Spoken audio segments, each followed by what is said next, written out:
Hello super mobile fans, happy day to you all. Hope everyone is staying safe. Thanks so much for subscribing to my channel, and also thanks for liking, commenting and sharing my videos. Xiaomi just launched the Redmi 9A in Nigeria and other African countries. Some people might still see the Redmi 9A as a downgrade from the previous Redmi 8A. Before we dive into my experience with it, let's see what's inside the box. The Redmi 9A comes in the usual compact white box, showing the colorful phone design with the funny Google Apps caption at the side targeted at Huawei's ban from the United States. Opening the box, you are first greeted with the Redmi 9A in a plastic bag. I got the sky blue color which looks elegant and feels nice. Putting it aside, next is the envelope that houses the SIM injector pin, the user guide and warranty card. Unfortunately, it has a micro USB cable, and finally the usual 10W charger. This is not a complete unboxing experience because there is no silicone case, no screen protector and no earphones. Redmi needs to improve on this. Redmi as usual did a pretty good job with the build quality. The plastic body is solid and comfortable to hold thanks to the new polished look, which features a textured line design that reduces fingerprint stain by 95%. Despite it having a large 5000 mAh battery, it still feels lightweight and convenient for one-handed operation. The right side has the volume rockers and power button. The left side houses the triple card slots, which I love. The top side now has the headphone jack with no noise cancelling mic this time, while the bottom side has the microphone, sadly a micro USB port, and the amazing bass speakers, which is enough reason for me to buy the Redmi 9A. Here's what I mean. Hello super mobile fans, happy day to you all. Hope everyone is staying safe. Thanks so much for subscribing to my channel, and also thanks for liking, commenting and sharing my videos. Even hire someone to do an entire voiceover for you like this one. You're watching Shelby Church. Doesn't that sound cool? Like a movie trailer? Anyway, you could basically hire out nearly anything you need for the process of post-production on Fiverr. Isn't that guy's voice so cool though?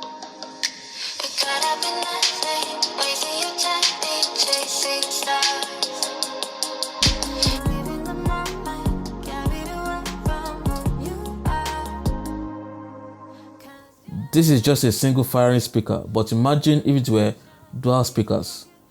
Nice job Xiaomi. One of the upgrades in the Redmi 9A is its bigger 6.53 inches HD Plus water drop IPS LCD display, which gives it 1600 by 720p screen resolution and a 20:9 aspect ratio. I am satisfied with the display quality. Viewing angles are also good. The noticeable bezels at the sides, especially at the bottom, keeps reminding me that this is a cheap smartphone, but this is standard at this price. I also like the fact that you can adjust the color temperature settings, which is hard to find in smartphones below $100. It has a higher 120Hz touch sampling rate, which brings a quicker response to your touch input. I also love that it has a very large text and display font size, which makes it a perfect smartphone for older people. You also have the option to hide the notch, but please don't do that because it damages the beauty. Sometimes you may use low manual brightness when you want to save battery life, but you can forget to switch back to auto brightness before you start viewing the display under sunlight. But thanks to the sunlight mode, you don't need to be stuck with auto brightness. In addition to the blue light filter or reading mode, brightness level can be pretty low, which is good for night surfing and improves battery life. There is no fingerprint sensor, which is surprising at this price, but there's a not so fast face unlock. It struggles to detect my face sometimes, especially in low light or dark environments, as there is no screen flash. In the camera app settings, there is professional mode, which is appreciated at this price. Google Lens is also included for easy access and it works pretty good. There's also time lapse and short video. No beauty mode. It's nice that Xiaomi upgraded the rear camera to a 13 megapixel shooter, but there's a smaller f2.2 aperture size which will reduce low light performance. Here are some shots taken in daylight. The results look pretty decent and clear. I can't complain here because the photos are good enough for social media. Portrait images actually have good edge detection despite having a single camera with no depth sensor. Low light photos shot indoors are quite noisy or blurry as expected, but still manageable. Photos shot under ambient lighting conditions are also grainy and they are also still manageable. In extremely poor light conditions, the single LED flash at the rear is not sufficient enough, and so I advise you avoid taking night photos. Like I said earlier, the selfie camera has been downgraded to a 5 megapixel shooter with also a smaller f2.2 aperture. Here are some samples and they look decent with good exposure levels. You can also adjust the focus of the selfie camera. The focus point in photo A is the face, while in photo B is the shirt. Here is another sample with different focus points. This is a useful feature that could come in handy at any time. Portrait selfie shots are also okay with surprisingly good edge detection, but of course not as good as the rear camera. Indoor selfie photos are also manageable. There is no selfie LED flash and so it uses the screen flash, which is poor but still better than none. Selfies in ambient light conditions has lots of noise as expected from a 5 megapixel camera with small aperture. Hello Supermobile fans, thanks for watching this video to this part. Here is the front camera video test of the Redmi 9A, and so far the video quality looks okay, but I can see some overblown exposure into the sky. Now, but the good thing about this Redmi 9A is that you can easily focus. You can choose where to focus in the front camera. I'm focusing on the clouds right now. Then I'm focusing on my face right now. This feature can come in handy at any time. Let me know what you guys think about the audio and the video quality. The Redmi 9A only comes with a 2GB RAM and 32GB internal storage version, with 11GB of used space out of the box. We may see other higher variants later. The Redmi 9A is powered by the new improved MediaTek Helio G25 octa-core gaming processor, which according to Nano reviews has a 10% lesser overall performance than the Snapdragon 439 in the Redmi 8A. But the Helio G25 is slightly better than the Helio P22 and it has been optimized for a better gaming experience thanks to MediaTek's Hyper Engine gaming technology. The 2GB RAM size might be a drawback from using the full CPU and gaming potentials of the Helio G25, and that is why Redmi went further to use the dual-channel LPDDR4X RAM technology for smoother and faster experience. Although there are still some drags during my usage, but it's nothing to worry about. In regards to multitasking, app switching is quite fast, but app retention is not as good as expected because of the heavy RAM memory of both Android 10 and MIUI 12 software with the low 2GB RAM. The lesser RAM demanding Android 10 Go edition would have been better, but I can manage this performance because I prefer the standard Android 10. The major focus of this phone is the gaming performance, and so I played some heavy games. Asphalt 9 is not supported on Google Play Store, but I still downloaded it from another APK website, and it played well except for some few occasional lags which does not disturb the gameplay. I also tested PUBG, but unfortunately it does not support gyroscope, which might be a deal breaker, and the maximum graphics supported is balanced with medium frame rate.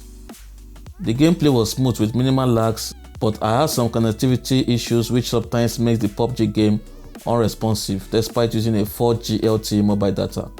I hope this is fixed through a software update. I think it is also because of the low 2GB RAM size, but after clearing other background apps, it played just fine. COD can be played at low graphics with high frame rate. Just like PUBG and Asphalt 9, the COD gameplay still has some few lags or frame drops, but it's still manageable for the price point, and you can always play at the lowest graphics settings to enjoy better performance. I hope Redmi releases a 3 or 4GB RAM version so we can enjoy the full gaming potential of the Helio G25. During gameplay, there was no heating issues, but it just felt a little warm to the touch. Geekbench 5 refused to run, but here are the Antutu scores, which are pretty good for the price. Overall, the Redmi 9A is a good entry-level gaming smartphone. Another major reason for buying the Redmi 9A is because of its larger 5000 mAh battery size, which can comfortably last for more than a day on average usage. I was getting between 8 to 12 hours screen on time with 4G mobile data always on and with 50% screen brightness, which is an amazing result.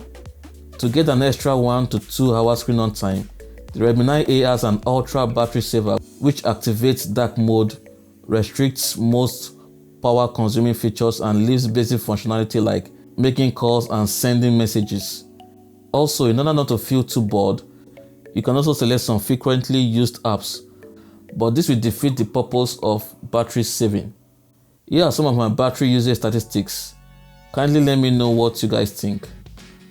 Unfortunately, there is no USB Type-C and no 18W fast charging, and so it takes about 2 hours 45 minutes to fully juice up the big 5000 mAh battery with the 10W micro USB charger. The combination of the latest Android 10 and latest MIUI 12 software has truly made my Android experience much better, because there are lots of customizations that make Android more flexible, fun and easy to use. Swiping down at the right brings out the control center, which looks cool, while swiping down at the left brings out only the notifications. But not everyone may like this dual process, and so Redmi put the option to choose the default custom Android style, which is less cool. By the way, there is no notification LED, but the screen lights up during a notification. I have also received software updates for security patches and improved user experience. Finally, the MIUI 12 brings a new dark mode technology where all apps goes dark, including third-party apps that were not originally designed for dark mode. The fact that you can schedule when you want dark mode to be activated is so cool. This is another enough reason for me to buy the Redmi 9A. The Redmi 9A is sold for 43,000 Naira, which is equivalent to $100 or 7,499 rupees, and it is one of the best value smartphones at this price. You can also support me by using my affiliate link below to buy. I'm really enjoying my experience with the Redmi 9A. I just wished the RAM was bigger. Let me know what you guys think about the upgrades and downgrades of the new Redmi 9A. Are you going to buy it? Share your opinions in the comment section below. Thanks so much for watching. Kindly subscribe and turn post notification on to be the first to see my next video. Talk to you guys later and remain humble. Stay safe. Bye.